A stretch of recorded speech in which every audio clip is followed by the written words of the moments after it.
How you doing, everybody? This is Steve Lilligan with I Hate Bullies.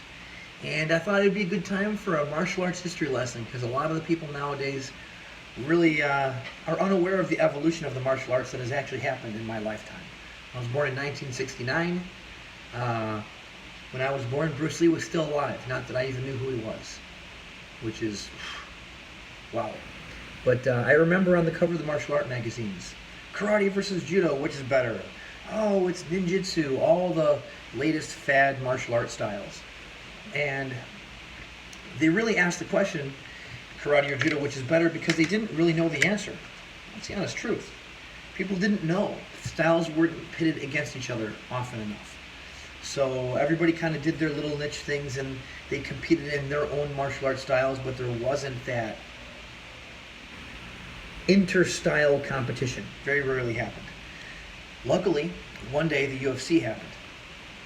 And it taught us what Bruce Lee told us years previous. It's not karate or judo, it's karate and judo. Or whatever martial arts that you do, but you need to be capable of standing up on your feet from distance, long-range kickboxing. You have to be familiar with close quarters combat, whether it's close quarters and striking, close quarters takedowns, close quarters striking defense, clinch defense, takedown offense. You have to have all of that. And then, as one great coach, Mark McFadden, told me many, many, many years ago as a child, I think it was 1991, I was just starting out. He's a great man. And he said, Steve, your fault, my fault, nobody's fault. We just fall to the ground together. You got to know how to fight when you're there. And coming from Chicago, where there's grass lawns that are slippery, you start trying to throw spinning kicks on a grass lawn, you're going to fall. You're going to go down. And Chicago, the ice, the snow, all that, that's a factor. I remember watching Greg Nelson from Minnesota doing some snow training. I thought, how appropriate. Greg's awesome. Shout out to Greg Nelson. Miss you. Hope you're doing great. So the UFC happened. And the Brazilians, the Gracie family, kind of threw out this challenge. Art Davies doesn't get enough credit for starting the UFC. Do your research there. That's a whole other subject. But the bottom line is the Brazilians taught everybody, hey, all you American strikers, you don't know how to fight on the ground. They were totally true. And the wrestlers, they had their pins, but they didn't bring in, or maybe they didn't have Olympic medalists that wanted to compete in the UFC then. Probably nobody really knew what it was. And the opponents were hand-picked, but they were hand-picked out of people that applied to compete. I mean, Ken Shamrock was definitely a dangerous guy. Pat Smith was a dangerous guy. Royce Gracie, all the respect in the world. But then, after a while, the wrestlers came in, and they dominated the UFC. Mostly, they could avoid the takedowns and strike and beat up the Brazilian, and they used their wrestling as an anti-grappling game. And then some of them, like Mark Coleman, father of ground and pound, you know, he came in and started smashing people, you know, among others.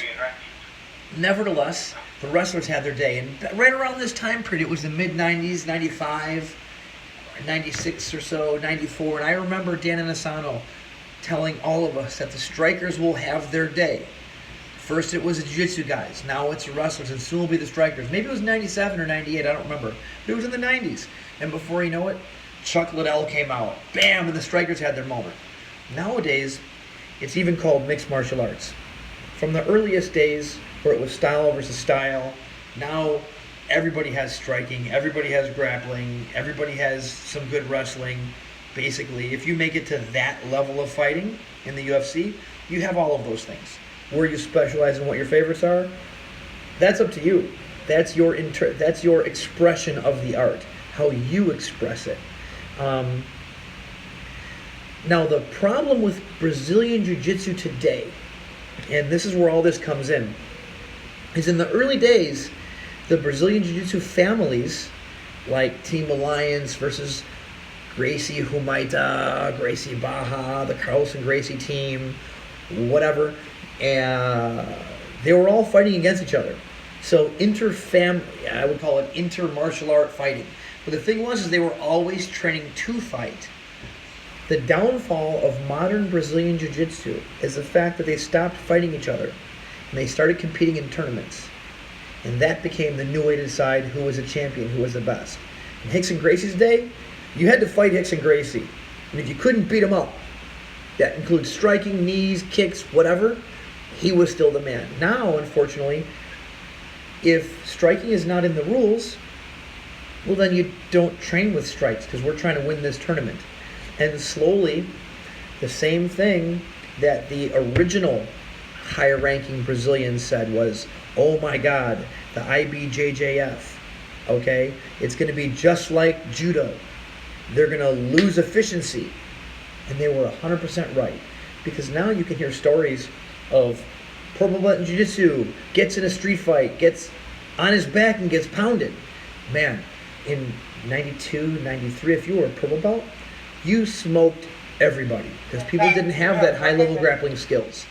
So we literally went from, which is better, even though Bruce Lee told us do it all. Godfather of mixed martial arts. Thank you. But you have to train everything. And the problem is when you start focusing on tournaments and not on real fighting. I mean, why did you get into jiu-jitsu or the martial arts? You probably got into it like me. I was picked on, didn't want to be picked on, didn't ever want to get beat up, wanted to have a way to defend myself. And without the martial arts, I felt helpless. Now I don't feel helpless.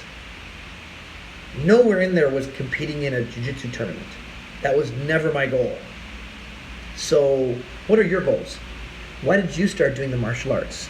Is it because you're shooting for fame? Hey, if you're a young man and nowadays there's a lot of money in competing in grappling and stuff like that, that wasn't there when I was coming up, but it's there now.